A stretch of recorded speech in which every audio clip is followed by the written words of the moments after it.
Welcome, everybody, to Football's Coming Home. That's right. This is your new vodcast on YouTube. It's all about international football, and we're here talking about the start of Euro 2020. I want to say hi to the panel. Hey, guys. How you doing, my friend? Doing very well, Chris, and Stuart and Alfie. Fantastic day here. Loving it. I know. We got some sun in England, and I'm sure across Europe, and we're in for a scorching tournament as well. Hello to newbie on the show, Alfie. Hello. Good to see you on the show. And of course, Cristiaan, live from a barbecue somewhere in the south of England. Yeah, apologies if you hear any screaming kids or whatnot. But yeah, hi guys. Happy to be here. Good to have you on the show. So we've got a lot to talk about. We're going to cover the 5 games that have already taken place in this Euro 2020. We're going to start with the most topical moment so far, and of today at least. That's England's victory over Croatia. Now, if we take ourselves back to the last World Cup, Croatia absolutely turned England over in that World Cup semi-final, and there was heartbreak all over England. Not so much today. What a fantastic victory it was for Southgate's men. Cristiaan, coming to you first, what did you make of the game, and what were your highlights? Well, I must admit, the first 10 minutes I was sat in the garden, barely saw the screen. So as soon as I got indoors, I can give you, after the first 10, I was really impressed. I thought the 20 minutes were brilliant. I thought we did really, really well, really dominant. I thought we sort of stepped off the gas a little bit towards the end of the towards the end of the first half, and it went a bit flat. But I feel that it was a good performance and a comfortable win. Felt like a comfortable win overall. I was really pleased. Great start to the tournament. Yeah, it really was.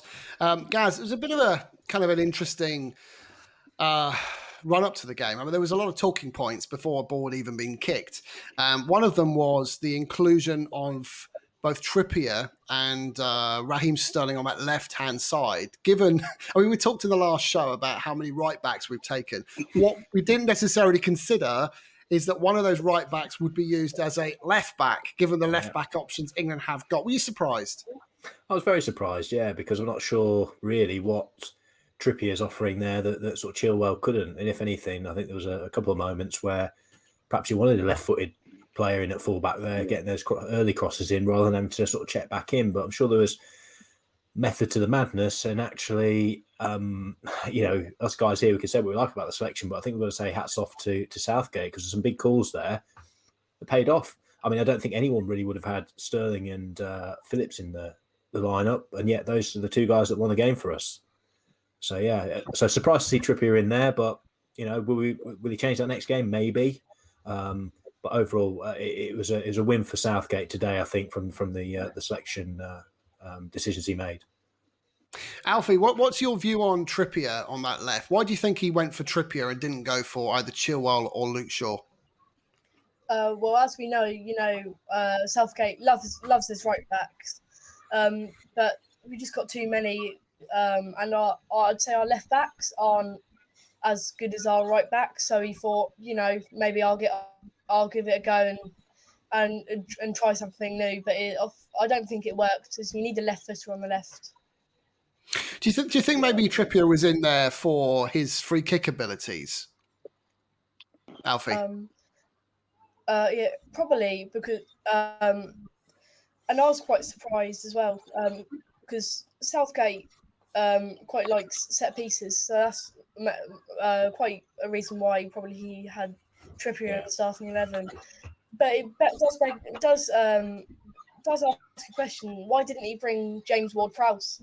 Because he's another set piece. Yeah, I quite agree. Yes, Cristiaan, sorry.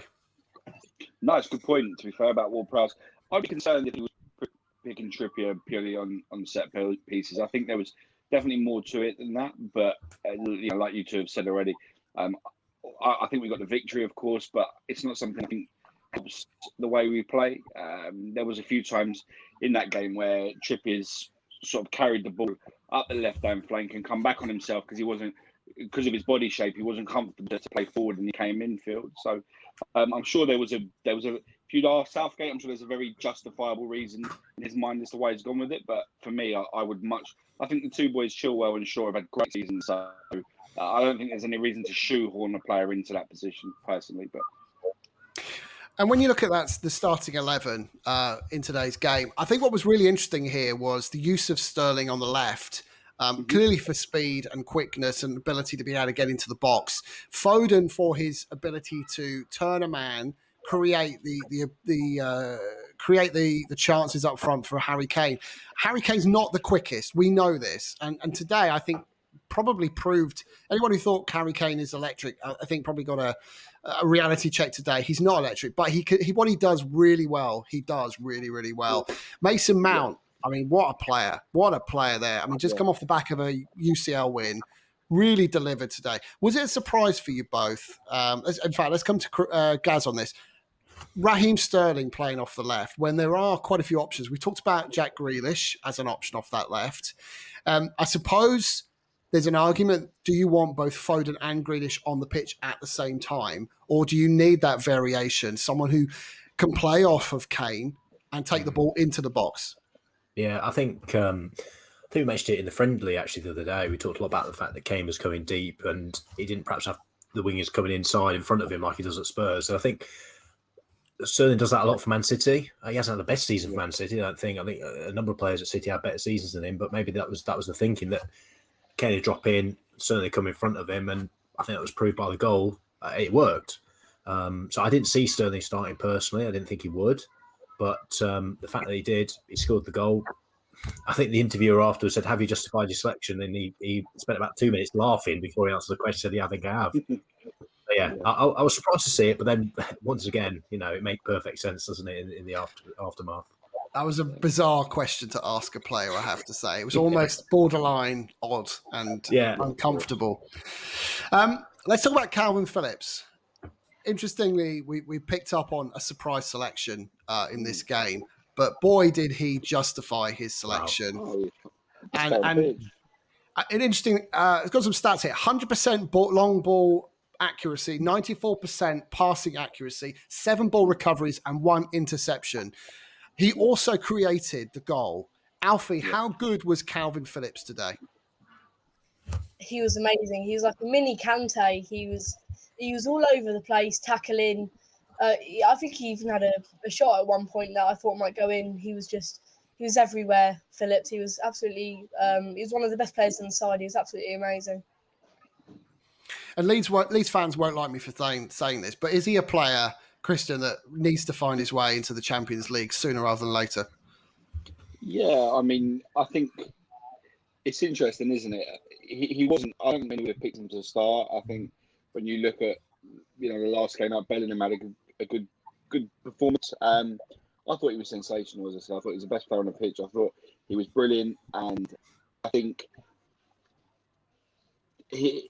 to make himself a regular, you'd probably say yes.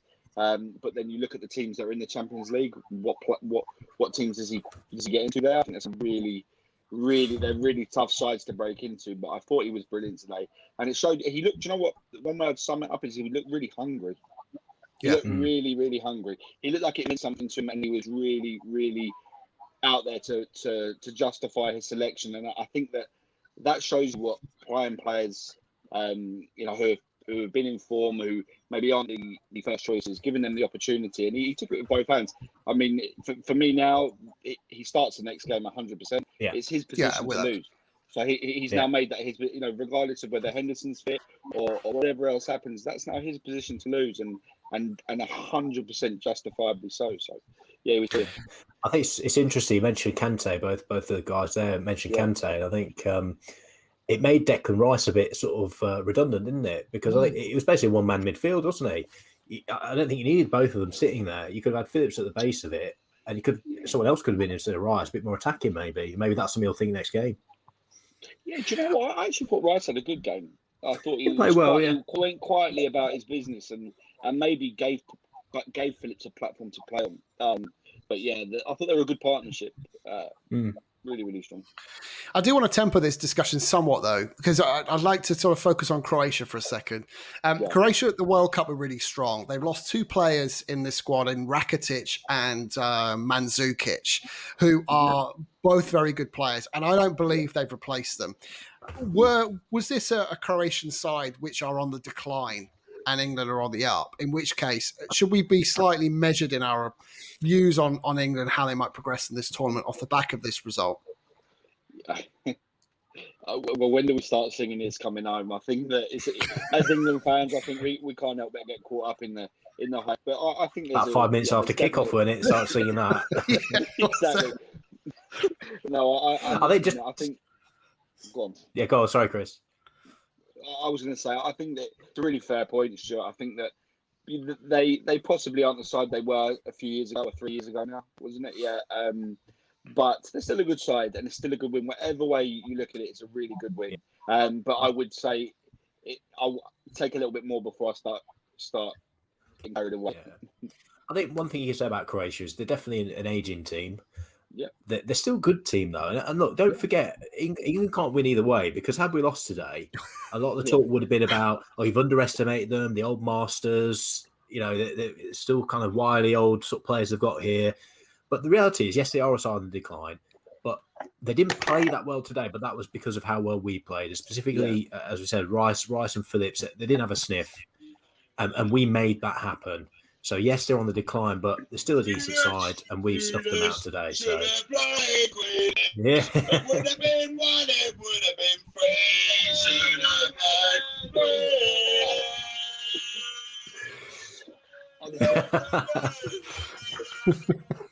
I love some what he's having. The mute button is your friend, Christian. I'm so sorry, guys. Listen, we're already getting into the Euro spirit. I must apologize. That's what we like to see.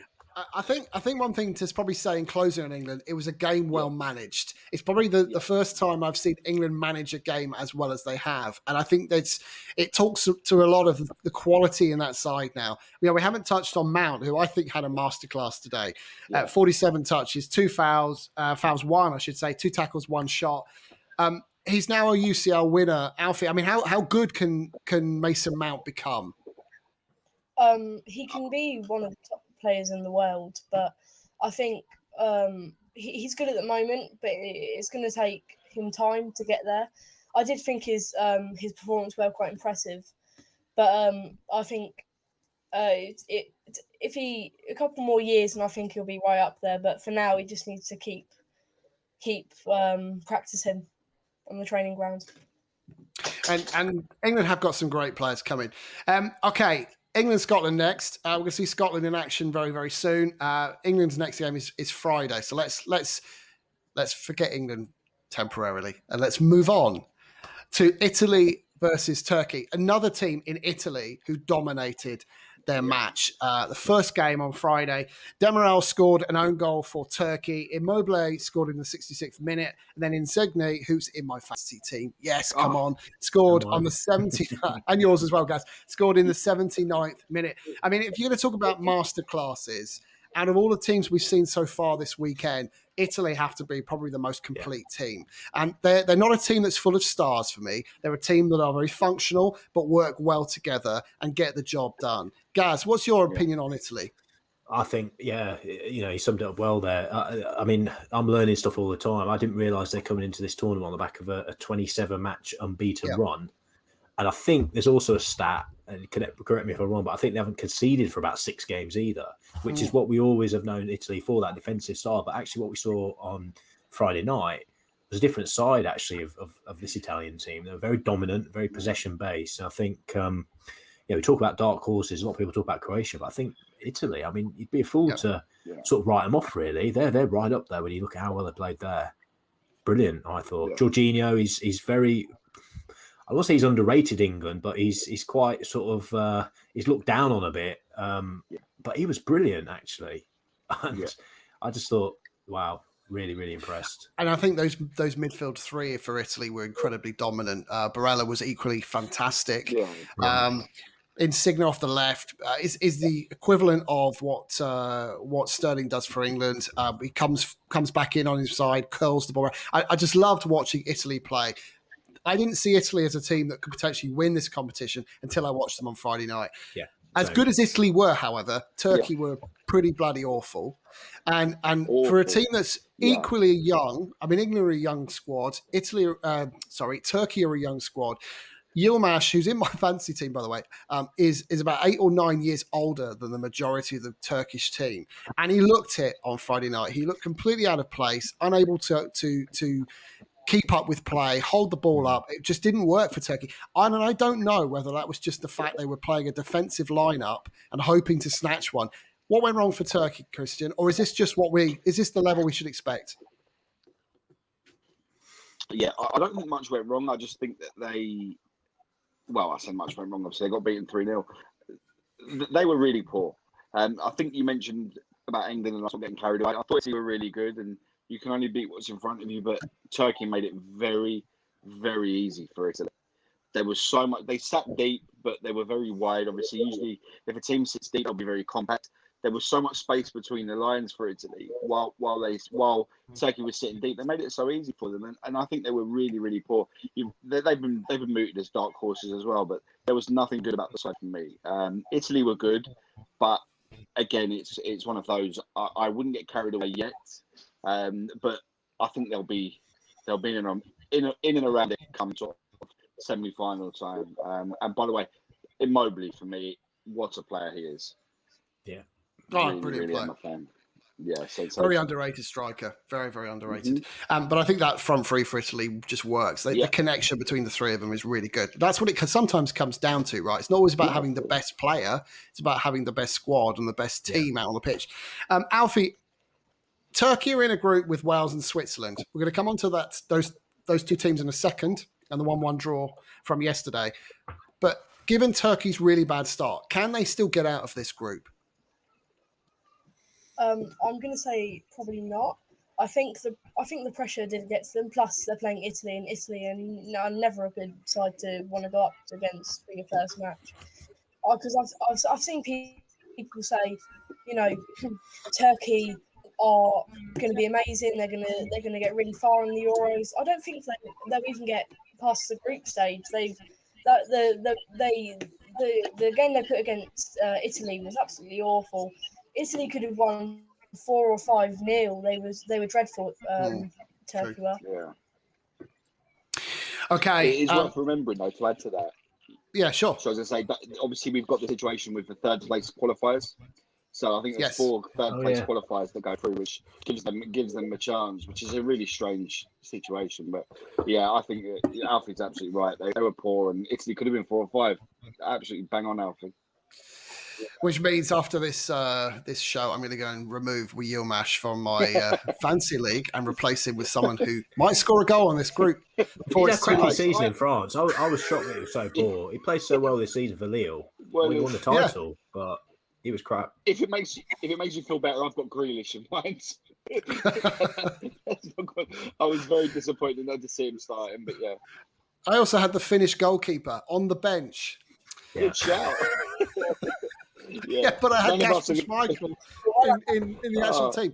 Okay, anyway, Wales, Switzerland finished draw as a 1-1 draw. Embolo scored for Switzerland on the 49th minute, and Moore for Wales equalised on the 74th minute. For me, this felt very much like Wales playing very much counter-attacking football. Switzerland were really coming at Wales, but ultimately, Switzerland do what Switzerland do. They dominate a game but struggle to score. I think it's a good example of a team that's just missing that 1 or 2 key players to really make that or elevate that team to do something in a major tournament. Gaz, what did you make of this particular game? I enjoyed the game. I thought it was a good game, but in terms of the two teams, I think it was a couple of also-rans. I can't see either of them pulling up trees, really. I thought Wales did well to come back into it because they could have... I think Switzerland kind of took the foot off the pedal a bit. I think they went defensive too early. I liked Kiefer more. I thought he was a great kind of threat in the air, very old-fashioned sort of centre-forward performance, and his goal was sort of typical of that type of player. Kind of blood and thunder kind of stuff, complete with the bandage on his head as well. I thought that was good for the sort of the brand, if you like, for him.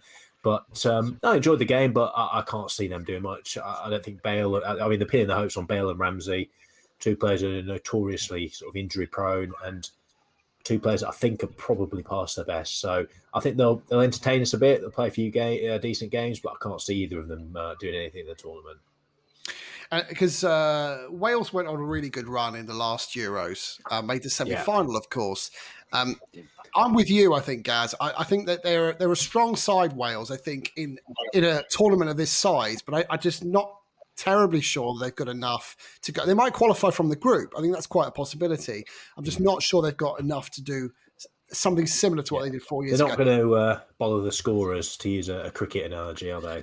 Well, I mean, if you look at both Wales and Switzerland, is it not the same sort of story? They've got one or two good players, but they ultimately struggle in the key areas. Cristiaan, do you agree?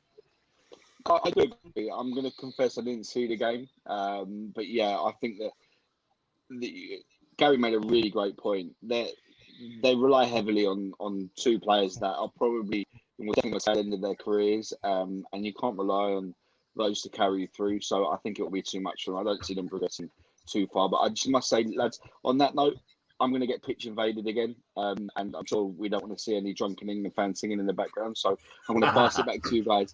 Thank you very much for having me on. It's been a pleasure. But, good to see you, Cristiaan. Speak to you later in the week, Chris. Take care, guys. I'll catch up with you soon.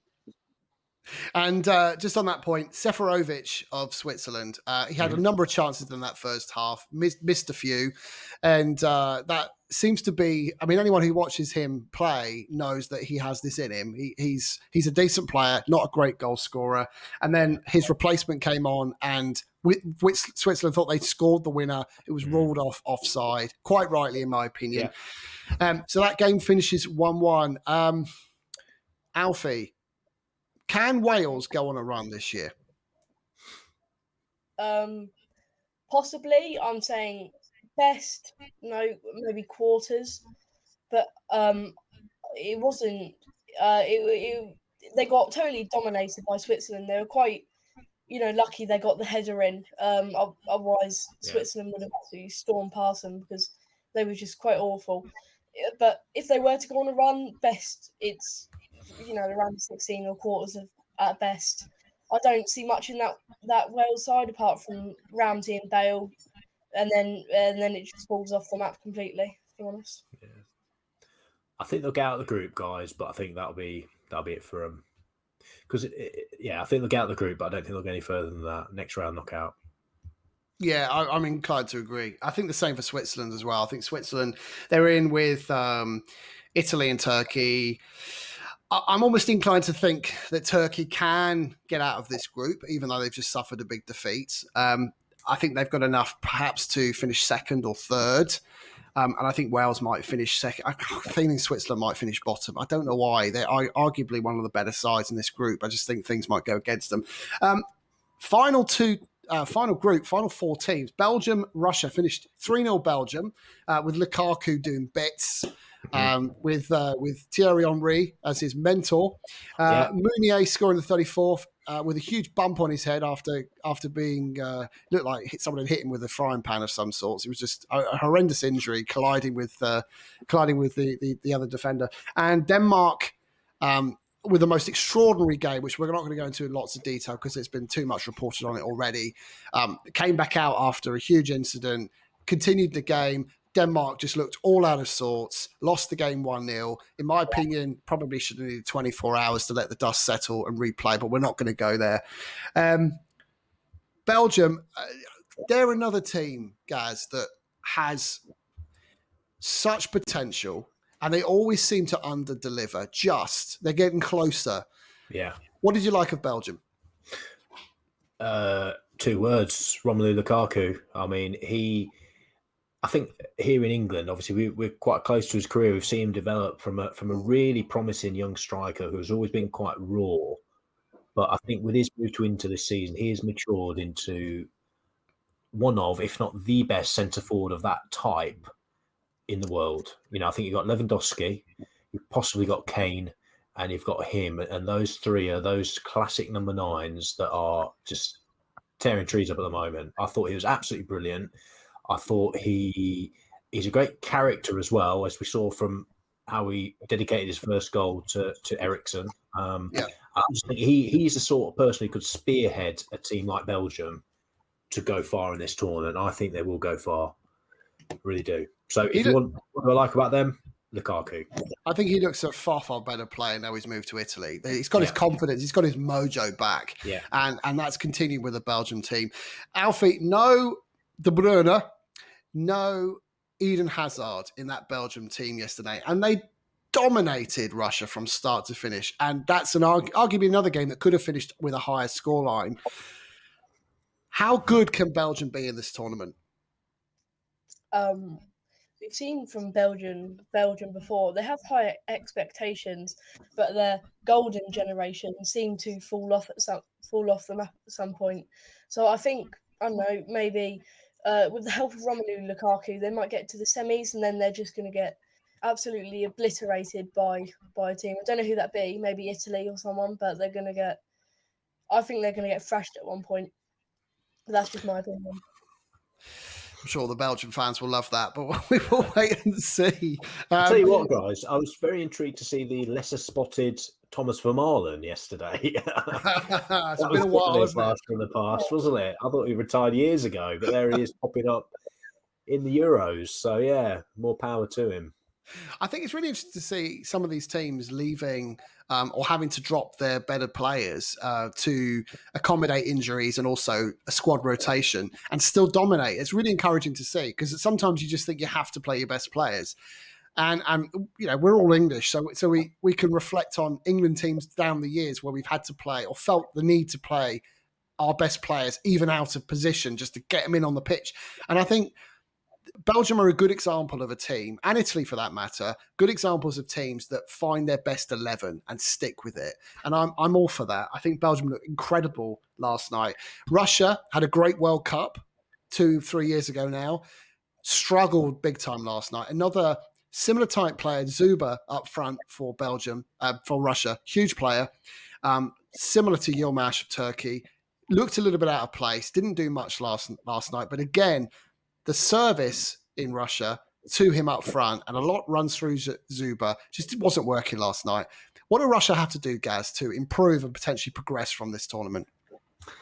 Well, that's the $1 million question, isn't it? I just think you look at a team like Russia and you can kind of lump them in with someone like Croatia, really. I think those countries, they rely on sort of very special generations of players. And I think when those players come to kind of the end of their sort of cycle, if you like, which is what we're seeing in both cases, there's not a lot they can proactively do. They just have to sit back, get to the back of the queue, and wait for the decent players to come back around again. I'm not sure there's a great deal they can do. I think that they're on the wane. I think it'll be a few years before we see a decent Russia team again. Yeah, I agree. Okay, Alfie, we're going to wrap up now. Who's been your most favourite team to watch in this tournament? And you're not allowed to say England. I'm joking. You can say England. But who have you enjoyed watching the most from this tournament so far? It's got to be Italy. They're electric. They're absolutely amazing. I've seen that Immobile and Insigne partnership. It's just I don't know. It's just so good. I don't have any words. They absolutely destroyed Turkey. Like I said, it could have been 4 or 5. They were just they were amazing to watch. They really were. Great pick. I really think Italy are up there. Same question to you guys. Who have you enjoyed the most so far? So I'll give you two answers. I just want to sort of back Alfie on that one. I think Italy were great. They're under my radar. They were off my radar, actually. They're under my radar. So I was really pleased to see them. I was pleased to see Italy playing in perhaps a different style from what we used to as well. As you say, much more of a team approach rather than the old kind of Catenaccio sort of defensive stuff. So that was great. I'd love to see that. But I want to give a shout out to England as well, because I think today they proved a few doubters wrong. I think Southgate has proved a few wrong, because I think the knives are out today. Ready for 0-0 or one of these standard kind of draws that we normally start these tournaments with. Take your pick.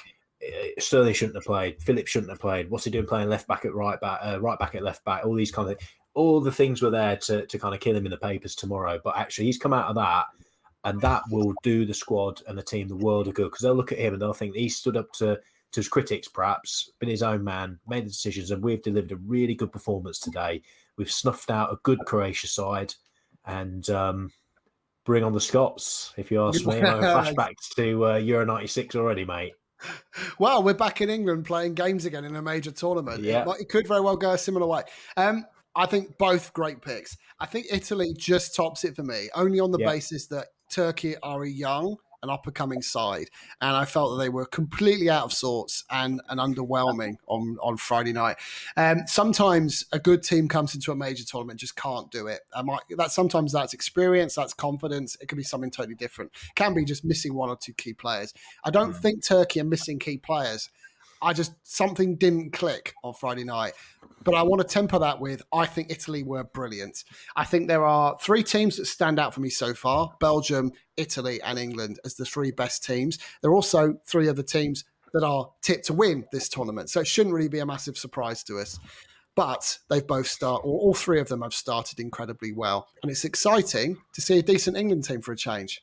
Definitely. As you say, Gaz, the knives were out, and Southgate delivered, and the team delivered. So all good for England, and bring on the Scots, as you quite rightly say.